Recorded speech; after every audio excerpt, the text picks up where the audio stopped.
Hi everyone, இந்த வீடியோவில் நம்ம ஸ்கேட்டரிங் ஆஃப் லைட் பற்றி பார்க்கலாம். ஸ்கேட்டரிங் ஆஃப் லைட் அப்படின்னா இதை நம்ம தமிழில் ஒளிச்சிதறல் அப்படின்னு சொல்லுவோம். இப்போது ஸ்கேட்டரிங் ஆஃப் லைட்டை பற்றி பார்க்குறதுக்கு முன்னாடி எர்த் அட்மாஸ்பியர்னால் என்னன்னு தெரிஞ்சுக்கலாம். எர்த் அப்படிங்கிறது நம்ம வாழக்கூடிய பூமி. எர்த் அட்மாஸ்பியர் அப்படிங்கிறது என்ன? எர்த்தை சுற்றி பார்த்திங்க அப்படின்னா நிறைய கேஸஸ் வந்து டிஃப்ரெண்ட் லேயர்ஸில் ப்ரெசென்ட் ஆகியிருக்கும். ஃபார் எக்ஸாம்பிள், நைட்ரஜன் 78% ப்ரெசென்ட் ஆகியிருக்கும், ஆக்சிஜன் 21% வந்து ப்ரெசென்ட் ஆகியிருக்கும், அண்ட் ரிமைனிங் கேஸஸ் எல்லாமே வந்து 1% வந்து ப்ரெசென்ட் ஆகியிருக்கும். ஸோ இந்த கேஸஸ் எல்லாம் இந்த பிளானட்டான எர்த்தை சுற்றி டிஃப்ரெண்ட் லேயர்ஸில் வந்து இருக்கிறது தான் நம்ம எர்த் அட்மாஸ்பியர், வளிமண்டலம் அப்படின்னு நம்ம சொல்கிறோம். சன் அப்படிங்கிறது ஏர்த்துலேருந்து ரொம்ப தூரத்தில் ப்ரெசென்ட் ஆகியிருக்குமா? இப்போ சன்லேருந்து வரக்கூடிய அந்த சன்லைட், அந்த சன் ரேஸை வந்து இந்த எர்த்தை ரீச் பண்ணணும் அப்படின்னா இந்த அட்மாஸ்பியரை கடந்து தான் அந்த எர்த்துக்குள்ளே என்டர் ஆக முடியும். ஆனால் இந்த அட்மாஸ்பியரில் என்ன இருக்குது? நிறைய கேஸஸ் வந்து ப்ரெசென்ட் ஆகியிருக்கு. இந்த கேஸஸ் எல்லாமே வந்து ஆட்டம்ஸ் இல்லைனா மாலிகுல்ஸ்னால் வந்து மேடப் ஆஃப் ஆகிருக்கும். ஸோ சன்லைட் வந்து எர்த்தை ரீச் பண்ணணும் அப்படின்னா இந்த atoms and molecules of the different கேஸஸோட இன்டராக்ட் ஆகினதுக்கு அப்புறமா தான் அது எர்த்துக்குள்ளே ரீச் ஆக முடியும். அப்படி இன்டராக்ட் ஆகும்போது என்ன ஆகும் அப்படின்னா அந்த ஆட்டம்ஸ் அண்ட் மாலிகுல்ஸ் என்ன பண்ணுன்னா அந்த சன்லைட்டை வந்து ரீஃப்ராக்ட் பண்ணுது in all the possible direction. Refract அப்படின்னா என்ன? நம்ம ஆல்ரெடி லோவர் கிளாஸில் ரிஃப்ளெக்ஷன்னா என்ன, ரீஃப்ராக்ஷன்னா என்னன்னு லேர்ன் பண்ணியிருக்கோம்.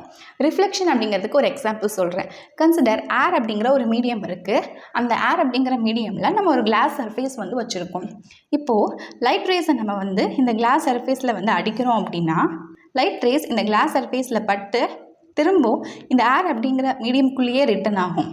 அதாவது எந்த மீடியம் வழியாக அந்த லைட் ரேஸ் வந்து வருதோ திரும்ப அதே மீடியம்குள்ளேயே போச்சு அப்படின்னா இது வந்து ரிஃப்ளெக்ஷன். ரீஃப்ராக்ஷனுக்கு ஒரு எக்ஸாம்பிள் சொல்கிறேன். இப்போ ஏர் அப்படிங்கிற மீடியம் இருக்குது, வாட்டர் அப்படிங்கிற இன்னொரு மீடியம் வந்து இருக்குது. ரெண்டும் வேறு மீடியம். இப்போது நான் லைட் அடிக்கும் போது என்ன ஆகுது அப்படின்னா இந்த லைட் இந்த வாட்டரோட சர்ஃபேஸில் பட்டு வாட்டருக்குள்ளே என்டர் ஆகிடும். என்டர் ஆகும்போது இந்த இடத்துல கொஞ்சம் பெண்ட் ஆகி தான் என்டர் ஆகும். இந்த மாதிரி ஒரு மீடியமில் இருந்து இன்னொரு மீடியமுக்கு அந்த லைட் ரேஸ் வந்து போகுது அப்படின்னா இதைத்தான் நம்ம ரீஃப்ராக்ஷன் அப்படின்னு சொல்கிறோம். இப்போ இங்கே பார்த்தீங்கன்னா சன்லைட் வந்து வரக்கூடியது இந்த அட்மாஸ்பியரில் இருக்கக்கூடிய கேஸஸோட ஆட்டம்ஸ் அண்ட் மாலிகுல்ஸில் வந்து பட்டு இன்டராக்ட் ஆகி தான் எர்த்தை ரீச் பண்ணுது.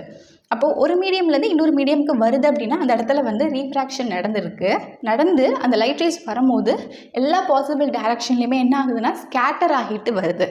லைட் வந்து பரவிட்டு வருது. அந்த ஒளி வந்து பரவுதல், அதை தான் நம்ம ஸ்கேட்டரிங் ஆஃப் லைட் அப்படின்னு சொல்கிறோம். எப்போ லைட் வந்து ஸ்கேட்டர் ஆகும் அப்படின்னா அந்த பீம் ஆஃப் லைட், பீம் அப்படிங்கிறது அந்த லைட் ரேஸோடைய கலெக்ஷனை தான் நம்ம பீம் ஆஃப் லைட் அப்படின்னு சொல்கிறோம். இந்த பீம் ஆஃப் லைட் அந்த மீடியத்தில் இருக்கக்கூடிய பார்ட்டிகளோட இன்டராக்ட் ஆகும்போது இங்கே ஏர் அப்படிங்கிற மீடியத்தில் ப்ரெசென்ட்டாக இருக்கக்கூடிய டிஃப்ரெண்ட் கேஸஸோட ஆட்டம்ஸ் அண்ட் மாலிகுல்ஸோட இன்டராக்ட் ஆகுது. அதை தான் நம்ம அந்த பார்ட்டிகளோட இன்டராக்ட் ஆகுதுன்னு சொல்கிறோம். அப்படி இன்டராக்ட் ஆகும்போது தான் அது எல்லா பாசிபிள் டைரக்ஷன்லையுமே வந்து ரீடைரக்ட் ஆகுது. ஸோ லைட் வந்து எதோட இன்டராக்ட் ஆகுதோ, பட்டு ஸ்கேட்டர் ஆகுதோ அந்த இன்டராக்டிங் பார்ட்டிகளை தான் we call it as a scatterer. அந்த ஸ்கேட்டரர் இருக்க போய் தான் அந்த லைட் வந்து ஸ்கேட்டரிங்கே ஆகுது. நெக்ஸ்ட்டு டைப்ஸ் ஆஃப் ஸ்கேட்டரிங் பற்றி பார்க்கலாம். இப்போ இது வரைக்கும் என்ன பார்த்தோம்? இப்போ ஒரு மீடியத்தில் இருக்கக்கூடிய ஒரு பார்ட்டிக்கலில் அந்த பீம் ஆஃப் லைட் வந்து இன்சிடென்ட் ஆகும்போது ஸ்கேட்டர் ஆகும் அப்படின்னு பார்த்தோம். இந்த ஸ்கேட்டரிங்கே வந்து டிஃப்ரெண்ட் டைப்ஸில் வந்து இருக்குது. ஃபர்ஸ்ட் டைப் வந்து பார்க்கும்போது it is based on the initial and final energy of the light beam. Light beam அப்படிங்கிறது என்னன்னு தெரியும். அந்த பீம் அப்படிங்கிறது இந்த கலெக்ஷன் ஆஃப் ரேஸ், அந்த லைட்டோடைய ரேஸ் கலெக்ஷனை தான் நம்ம லைட் பீம் அப்படின்னு சொல்கிறோம். Initial energy and final energy அப்படிங்கிறது என்னென்னா அதாவது அந்த பார்ட்டிக்கலில் பட்டு ஸ்கேட்டர் ஆகிறதுக்கு முன்னாடி உள்ள எனர்ஜி, அந்த இன்சிடென்ட் எனர்ஜியை தான் நம்ம இனிஷியல் எனர்ஜி அப்படின்னு சொல்கிறோம். பட்டு ஸ்கேட்டர் ஆகுது இல்லையா, அந்த ஸ்கேட்டர் ஆகக்கூடிய எனர்ஜியை தான் நம்ம ஃபைனல் எனர்ஜி அப்படின்னு சொல்கிறோம். இதை பொறுத்து ஸ்கேட்டரிங் வந்து 2 டைப்ஸில் வந்து இருக்குது. ஃபர்ஸ்ட் டைப் வந்து எலாஸ்டிக் ஸ்கேட்டரிங், செகண்ட் டைப் வந்து இன்எலாஸ்டிக் ஸ்கேட்டரிங். எலாஸ்டிக் ஸ்கேட்டரிங் அப்படிங்கிறது அந்த இன்சிடென்ட் பீம் ஆஃப் லைட்டோடைய எனர்ஜியும் அண்ட் ஸ்கேட்டர்டு பீம் ஆஃப் லைட்டோடைய எனர்ஜியும், அதாவது இந்த இனிஷியல் எனர்ஜியும் இந்த ஃபைனல் எனர்ஜியும் சேமாக இருந்துச்சு அப்படின்னா then it is a elastic scattering. Suppose இந்த இன்சிடென்ட் பீம் ஆஃப் லைட்டோடைய எனர்ஜியும் அண்ட் ஸ்கேட்டர்டு பீம் ஆஃப் லைட்டோடைய எனர்ஜியும் சேமாக இல்லை அப்படின்னா அது வந்து இன்எலாஸ்டிக் ஸ்கேட்டரிங். அவ்வளோதான். நெக்ஸ்ட்டு ஸ்கேட்டரர், அதாவது லைட்டை ஸ்கேட்டர் பண்ண வைக்கக்கூடிய அந்த பார்ட்டிகளை தான் நம்ம ஸ்கேட்டரர்னு சொல்கிறோம். அந்த ஸ்கேட்டருடைய நேச்சர் எப்படி இருக்குது, சைஸ் எப்படி இருக்குது அப்படிங்கிறத பொறுத்து ஸ்கேட்டரிங் அப்படிங்கிறது இன்னும் டிஃப்ரெண்ட் டைப்ஸில் இருக்குது. They are Rayleigh scattering, maize scattering, Tyndall scattering and Raman scattering. இப்போ நம்ம ஃபர்ஸ்ட்டு ரேலே ஸ்கேட்டரிங் பற்றி பார்க்கலாம். ரேலே ஸ்கேட்டரிங் அப்படின்னா என்ன? இப்போ நம்ம ஸ்கேட்டரிங்க்கு என்ன டெஃபினேஷன் வந்து பார்த்தோமோ அதே தான் வந்து ரேலே ஸ்கேட்டரிங்லேயும் வந்து கொடுத்துருக்காங்க. அதாவது எர்த்தோட அட்மாஸ்பியரில் இருக்கக்கூடிய கேஸஸோட ஆட்டம்ஸ் அண்ட் மாலிகுல்ஸ் என்ன பண்ணுது, சன்லைட்டை வந்து ஸ்கேட்டர் பண்ணுது. அந்த ஸ்கேட்டரிங் தான் நம்ம ரேலே ஸ்கேட்டரிங் அப்படின்னு சொல்லுவோம். இந்த ரேலே ஸ்கேட்டரிங் லா அப்படின்னு இருக்குது. The law states that the amount of scattering of light, அதாவது எவ்வளோ amount of light வந்து ஸ்கேட்டர் ஆகுதோ that is inversely proportional to the fourth power of wavelength. அதாவது எவ்வளோ amount of light வந்து ஸ்கேட்டர் ஆகுதோ அதை நம்ம வந்து கேபிட்டல் எஸ்ன்னு எடுத்துக்கிறோம். இன்வெர்ஸ்லி ப்ரொபோர்ஷனல் அப்படின்னாலே வந்து இந்த மாதிரி ஒரு சிம்பிள் போட்டு 1/, அப்படின்னு போட்டுடணும். That is inversely proportional. Fourth power of வேவ்லென்த்தை வந்து நம்ம we denoted by the symbol lambda. இந்த மாதிரி ஒரு சிம்பிள் நல்லா டினோட் பண்ணுவோம். இந்த லாம்டா பவரில் என்ன இருக்கணும்னா 4 இருக்கணும். So inversely proportional to fourth power of wavelength lambda. அப்போ இதுக்கு என்ன அர்த்தம் அப்படின்னா வேவ்லென்த் கம்மியாக அமௌண்ட் ஆஃப் ஸ்கேட்டரிங் வந்து அதிகமாகிட்டே போகும் அப்படின்னு அர்த்தம். இது வேவ்லென்த் அதிகமாக இருந்துச்சு அப்படின்னா அமௌண்ட் ஆஃப் ஸ்கேட்டரிங் வந்து கம்மியாகிட்டே இருக்கும். இந்த லாவை பொறுத்த வரைக்கும் ஷார்ட்டர் வேவ்லென்த், அதாவது வேவ்லென்த் கம்மியாக இருந்துச்சு அப்படின்னா shorter wavelength colours are scattered much more than the longer wavelength colours. நமக்கு விப்கியார் கலர்ஸ் வந்து தெரியும். ஸ்பெக்ட்ரம் கலர்ஸ், அதாவது rainbow colours, VIBGYOR, violet, indigo, blue, green, yellow, orange, red. இதில் இந்த கலர்ஸில் பார்த்திங்க அப்படின்னா ஷார்ட்டர் வேவ்லென்த் வந்து இந்த வயலட், இண்டிகோ, ப்ளூ இதுக்கு வந்து இருக்குது. அண்ட் லாங்கர் வேவ்லென்த் வந்து எல்லோ, ஆரஞ்சு, ரெட் இதுக்கு வந்து இருக்குது. இப்போ ஷார்ட்டர் வேவ்லென்த்தாக இருந்துச்சு அப்படின்னா அமௌண்ட் ஆஃப் ஸ்கேட்டரிங் வந்து அதிகமாக இருக்கும்னு சொல்கிறாங்க. இப்போது ப்ளூ கலருக்கு வந்து ஷார்ட்டர் வேவ்லென்த் தான். ஸோ ஷார்ட்டர் வேவ்லென்த் இருக்கிறதுனால தான் நம்ம ஏர்த்தில் வந்து பார்க்கும்போது ஸ்கையோட கலர் வந்து ப்ளூவாக இருக்குது. அதாவது அந்த ஷார்ட்டர் வேவ்லென்த் கலர் வந்து அதிகமாக ஸ்கேட்டர் ஆகிருக்கு, மச் மோராக ஸ்கேட்டர் ஆகிருக்கு தேன் ரெட். இது லாங்கர் வேவ்லென்த் கலர்ஸ் பார்த்திங்க அப்படின்னா அதோட அமௌண்ட் ஆஃப் ஸ்கேட்டரிங் வந்து ரொம்ப லெஸ் தான். நெக்ஸ்ட்டு டே டைமில் ஸ்கையோட கலர் ஏன் ப்ளூ கலரில் இருக்குது அப்படின்னு பார்க்கலாம். இப்போது சன்லைட்டோடைய ரேஸ் வந்து நம்ம எர்த்தை ரீச் பண்ணி ஆகணும் அப்படின்னா அந்த அட்மாஸ்பியர் வழியாக பாஸ் ஆகி தான் வரணும். அப்படி அட்மாஸ்பியர் வழியாக பாஸ் ஆகி வரும்போது பார்த்திங்கன்னா அந்த ப்ளூ கலர் இருக்கு இல்லையா, நம்ம பார்த்தோம் ஆல்ரெடி விப்கியார் கலர்ஸில் ப்ளூ கலருக்கு வந்து ஷார்ட்டர் வேவ்லென்த் இருக்கிறதா. ஸோ இந்த ஷார்ட்டர் வேவ்லென்த்தாக இருந்துச்சு அப்படின்னா அதோட அமௌண்ட் ஆஃப் ஸ்கேட்டரிங் வந்து கண்டிப்பாக அதிகமாக இருக்கும் இல்லையா. So this blue colour is scatter to a great extend.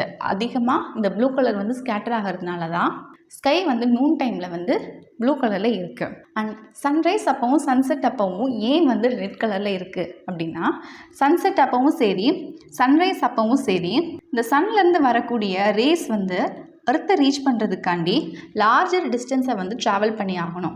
இந்த டே டைம், அதாவது நூன் டைமில் அவ்வளோ டிஸ்டன்ஸ் வந்து ட்ராவல் பண்ண தேவையில்லை. ஆனால் சன்ரைஸ் அப்பவும் சன்செட் அப்பவும் அந்த சன்லேருந்து வரக்கூடிய ரேஸ் எர்த்தை ரீச் பண்ணுறதுக்காண்டி லார்ஜர் டிஸ்டன்ஸை ட்ராவல் பண்ணி ஆகணும். அதனால என்ன ஆகுது அப்படின்னா அந்த ப்ளூ கலர் லைட்டோட நிறையா இது வந்து ஸ்கேட்டர்டு அவையாக போயிடுது, மூவ் ஆகி போயிடுது. And only the red light மட்டும்தான் இருக்குது and which is least scattered. அந்த ரெட் லைட் அப்படிங்கிறது கம்மியாக தான் ஸ்கேட்டர் ஆகி இருக்குது. அது வந்து நம்மள அந்த டைம் ரீச் பண்ணிடுது. இந்த ப்ளூ லைட் வந்து ஸ்கேட்டர்டு அவையாக ஆனதுனால ரெட் லைட் வந்து ஆல்ரெடி லீஸ்ட் ஸ்கேட்டர் தான். ரெட் லைட்டுக்கு லாங்கர் வேவ்லென்த் அப்படின்னா அமௌண்ட் ஆஃப் ஸ்கேட்டரிங் வந்து கம்மி தான். அந்த லீஸ்ட் ஸ்கேட்டராக உள்ளது நம்மளை ரீச் பண்ணிடுது. அதனால தான் சன்னோட கலர் வந்து ரெட்டாக இருக்குது, சன்ரைஸ் அப்பவும் சன்செட் அப்பவும். நெக்ஸ்ட்டு செகண்ட் ஸ்கேட்டரிங் வந்து மீ ஸ்கேட்டரிங். இந்த மீ ஸ்கேட்டரிங் வந்து எப்போ நடக்கும் அப்படின்னா அதாவது அந்த பார்ட்டிக்கலில் தான் இந்த இன்சிடென்ட் லைட் பட்டு ஸ்கேட்டர் ஆகுது அப்படின்னு நம்ம ஆல்ரெடி பார்த்தோம். அந்த பார்ட்டிக்கலை தான் நம்ம ஸ்கேட்டரர் அப்படின்னு சொல்கிறோம். இந்த ஸ்கேட்டரருடைய டயாமீட்டர், ரேடியஸ்னால் இந்த சர்க்கிளில் பாதி தான் இந்த ரேடியஸ், இது ஃபுல்லாமே வந்து டயாமீட்டர். அந்த டயாமீட்டர் ஆஃப் த ஸ்கேட்டரர் வந்து சிமிலராகவும் ஈக்குவலாகவும் இருக்கணும். எதுக்கு அப்படின்னா அந்த இன்சிடென்ட் லைட்டோட வேவ்லென்த்துக்கு சிமிலராகவும் ஈக்குவலாகவும் இருந்துச்சு அப்படின்னா அந்த டைமில் மீ ஸ்கேட்டரிங் வந்து நடக்கும். இந்த மீ ஸ்கேட்டரிங் நடக்கிறதுக்கு இதெல்லாம் ரெஸ்பான்சிபிளாக இருக்குது அப்படின்னா it is caused by pollen, dust, smoke, water droplets and other particles in the lower portion of the atmosphere. அப்போ இது எல்லாமே வந்து scatterer which is scattering the light. This Mie scattering is also an elastic scattering. இங்க நடக்கக்கூடிய அந்த amount of scattering வந்து wavelengthக்கு independent-ஆ இருக்குது. And this scattering is responsible for the white appearance of the clouds. Clouds வந்து white appearance-ஆ இருக்கிறதுக்கு காரணமே வந்து இந்த Mie scattering-னால தான். இந்த Mie scattering அப்போ இந்த water droplet-ல வந்து white light fall ஆகும்போது என்ன ஆகுதுன்னா இதில் பட்டு எல்லா கலர்ஸுமே வந்து ஈக்குவலாக ஸ்கேட்டர் ஆகும். விப்கியர் கலர்ஸ் மாதிரி ஈக்குவலாக ஸ்கேட்டர் ஆகி அதுக்கப்புறமா அந்த எல்லா கலர்ஸுமே டுகெதராக எல்லோரும் ஒன்றா சேர்ந்து ஒயிட் கலர் திரும்ப அகெயின் ஃபார்ம் ஆகுது. டிண்டால் ஸ்கேட்டரிங் அப்படின்னா என்ன? டிண்டால் ஸ்கேட்டரிங்க்கு ஃபஸ்ட் ஒரு எக்ஸாம்பிள் பார்க்கலாம். இப்போ ஒரு டஸ்டி ரூம் வந்து இருக்குது. ரூம் ஃபுல்லாக ஒரே டஸ்ட்டு. ஆனால் அந்த டஸ்டி ரூமில் இருக்கக்கூடிய விண்டோ வழியாக சன்லைட் வந்து அந்த ரூம்குள்ளே என்டர் ஆகுது அப்படின்னா அந்த சன்லைட்டோடைய பார்த்த நம்மளால் விசிபிளாக பார்க்க முடியும். எப்படி பார்க்க முடியுது அப்படின்னா அந்த ரூமில் இருக்கக்கூடிய ஏர் ஃபுல்லாக ஒரே டஸ்ட்டு தானே. அந்த டஸ்ட்டு வந்து இங்கே ஸ்கேட்டராக ஆக்ட் ஆகுது. ஸோ அந்த என்ன பண்ணுதுன்னா அந்த டஸ்ட்டு சன்லைட் வரதை ஸ்கேட்டர் பண்ணி விட்டுருது. அதனால தான் அதோடைய பார்த்த நம்மளால் விசிபிளாக வந்து பார்க்க முடியுது. The scattering of the light rays by the colloidal particles in the colloidal solution is called a Tyndall scattering or a Tyndall effect. இந்த இடத்துல கொலாய்டு அப்படிங்கிறது என்ன? கொலாய்டுக்கு for example milk, ice cream, muddy water and smoke. இப்போ muddy வாட்டர்னு எடுத்துக்கிட்டிங்கன்னா வாட்டரில் ஃபுல்லாக மட் சாண்ட் வந்து மிக்ஸ் ஆகியிருக்கும். ஸ்மோக்குன்னு எடுத்துக்கிட்டிங்கன்னா ஏரில் ஸ்மோக் புகை வந்து மிக்ஸ் ஆகியிருக்கும். ஒரு மெட்டீரியலில் இன்னொரு மைக்ரோஸ்கோப்பிக்கலி ஸ்மால் சப்ஸ்டன்ஸ் வந்து ஈக்குவலாக டிஸ்பர்ஸ் ஆகிருக்கிறத நம்ம கொலாய்டுன்னு சொல்கிறோம். வாட்டரில் மட்டும் மிக்ஸ் ஆகிருக்கிற மாதிரி, ஏரில் ஸ்மோக் மிக்ஸ் ஆகிருக்கிற மாதிரி இதெல்லாமே வந்து கொலாய்டுக்கு எக்ஸாம்பிள். நெக்ஸ்ட்டு ராமன் ஸ்கேட்டரிங்னா என்னென்னு பார்க்கலாம். ராமன் ஸ்கேட்டரிங் அப்படிங்கிறது என்னென்னா இப்போ ஒரு கேஸ் இருக்குது, அப்படி இல்லைனா ஒரு லிக்விட் இருக்குது, ஆர் அதர்வைஸ் ஒரு டிரான்ஸ்பரண்ட்டான ஒரு சாலிட் வந்து இருக்குது. ஏதோ ஒன்று இருக்குது, அது வழியாக parallel beam of monochromatic light rays வந்து பாஸ் ஆகும்போது அது என்ன parallel beam of monochromatic light rays? beam அப்படின்னாலே வந்து group of light rays அப்படின்னு அர்த்தம். அதாவது நிறைய ரேஸை நம்ம கலெக்ஷனாக டோட்டலாக வந்து beam அப்படின்னு சொல்லுவோம். parallel beam அப்படின்னா இது எல்லாமே வந்து parallel-ஆ இருக்குது. இதே டைரக்ஷனில் தான் parallel-ஆ போயிட்டுருக்கு. அண்ட் இந்த பீம் வந்து மோனோக்ரோமேட்டிக்காக இருக்குது. மோனோக்ரோமேட்டிக் அப்படின்னா மோனோனா சிங்கிள்னு அர்த்தம், குரோமா அப்படின்னா கலர் அப்படின்னு அர்த்தம். இது எல்லாமே வந்து ஒரே கலரில் இருக்குது. அதனால தான் பேரலாக போகுது. பீம் அதாவது குரூப் ஆஃப் லைட் ரேஸாக இருக்குது. இந்த லைட் ரேஸ் எல்லாமே வந்து ஒரே கலரில் இருக்குது. மோனோக்ரோமேட்டிக் லைட் ரேஸாக இருக்குது. எது வழியாக பாஸ் ஆகி போகுது அப்படின்னா that can be a gas or liquid or a transparent solid. அப்படி பாஸ் ஆகி போகும்போது ஒரு சில இது மட்டும் அதில் பார்ட் மட்டும் இந்த குரூப்பில் ஒரு சில இது மட்டும் லைட் ரேஸ் வந்து ஸ்கேட்டர் ஆகுது, ஸ்கேட்டர் ஆகி போகுது. இந்த ஸ்கேட்டர்டு லைட்டில் வந்து சில அடிஷ்னல் ஃப்ரீக்வன்சி ஆர் வேவ்லென்த் வந்து இருக்குது other than that of incident frequency or wavelength. அதாவது இந்த parallel beam of monochromatic light rays வந்துச்சு இல்லையா, இதுக்கு ஒரு ஃப்ரீக்வன்சி ஆர் வேவ்லென்த் வந்து இருக்குது. ஆனால் இதை விட ஸ்கேட்டர்டு லைட் ரேஸ்க்கு வந்து சில அடிஷ்னல் ஃப்ரீக்வன்சி ஆர் வேவ்லென்த் வந்து இந்த ஸ்கேட்டர்ட் லைட் ரேஸ்க்கு வந்து இருக்குது. இதைத்தான் நம்ம Raman scattering or Raman effect அப்படின்னு சொல்கிறோம். ராமன் ஸ்கேட்டரிங் அப்படிங்கிறது என்னென்னா இந்த லைட் ரேஸ் வந்து இன்டராக்ட் ஆகுது. எது கூட இன்டராக்ட் ஆகுது அப்படின்னா with particles of a pure liquid or transparent solid. அதாவது ஒரு லிக்விட் இல்லைன்னா ஒரு டிரான்ஸ்பரண்ட் சாலிட் அதோடைய பார்ட்டிக்கல் அப்படிங்கிறப்போ இதோடைய ஆட்டம்ஸ் ஆர் மாலிகுல்ஸ்.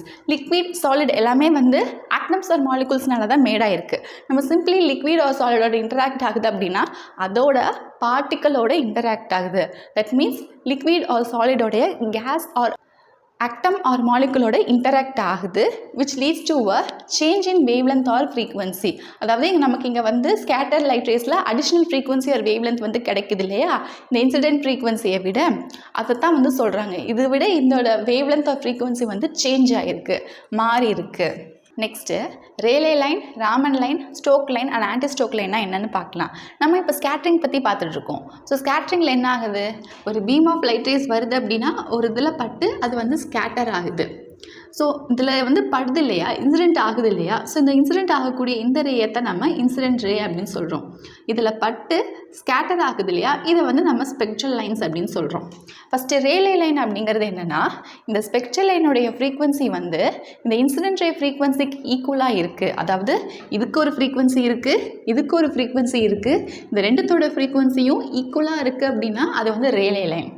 அப்படி இல்லாமல் ராமன் லைன் அப்படிங்கிறது என்னென்னா, இந்த ஸ்பெக்ட்ரல் லைனுடைய ஃப்ரீக்வன்சிக்கு வந்து சில அடிஷ்னல் ஃப்ரீக்வன்சி வந்து இருக்குது. எக்ஸ்ட்ராவாக ஒரு சில அடிஷ்னல் ஃப்ரீக்வன்சி இருக்குது. Other than the incident ray frequency அந்த மாதிரி இருந்துச்சு அப்படின்னா அது வந்து ராமன் லைன்.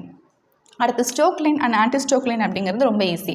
ஸ்டோக் லைன் அப்படிங்கிறது இந்த ஸ்பெக்ட்ரல் லைனுடைய ஃப்ரீக்வன்சி வந்து இந்த இன்சிடென்ட் ரே ஃப்ரீக்வன்சியோட கம்மியாக இருக்குது, லோவராக இருந்துச்சு அப்படின்னா அது வந்து ஸ்டோக் லைன். இல்லை ஹையராக இருக்குது, இந்த ஸ்பெக்ட்ரல் லைனுடைய ஃப்ரீக்வன்சி வந்து இதை கம்பேர் பண்ணும்போது ஹையராக இருக்குது அப்படின்னா அது வந்து ஆன்டி ஸ்டோக் லைன்ஸ். அவ்வளோதான் ராமன் எஃபெக்ட் அப்படிங்கிறது. இந்த ராமன் எஃபெக்ட்டை பற்றி நீங்கள் இன்னும் ஹையர் கிளாஸில் இன்னும் டீட்டெயிலில் லேர்ன் பண்ணுவீங்க. ஓகே, அவ்வளோதான் இந்த டாபிக். ஐ ஹோப் இன்றைக்கி பார்த்து இந்த டாபிக் உங்களுக்கு கிளியராக அண்டர்ஸ்டுட் ஆயிருக்கும்னு நினைக்கிறேன். If you have any doubt regarding this, please do comment let me know in the comment section. இந்த யூனிட்ல நான் போஸ்ட் பண்ண அதர் வீடியோஸ் நீங்கள் பார்க்கணும்னு நினச்சிங்கன்னா கீழே டிஸ்கிரிப்ஷன் பாக்ஸில் அதோட லிங்க் எல்லாம் கொடுத்துருக்கேன். Can go there and check it. இடையில வந்து வீடியோஸ் போட ரொம்ப கேப் ஆயிடுச்சு மேரேஜ் ஆனதுனால. So once again I am back. நான் ரெகுலராக உங்களுக்கு வீடியோஸ் அப்லோட் பண்ணுவேன். Don't miss it. Subscribe my channel and thank you for வாட்சிங்.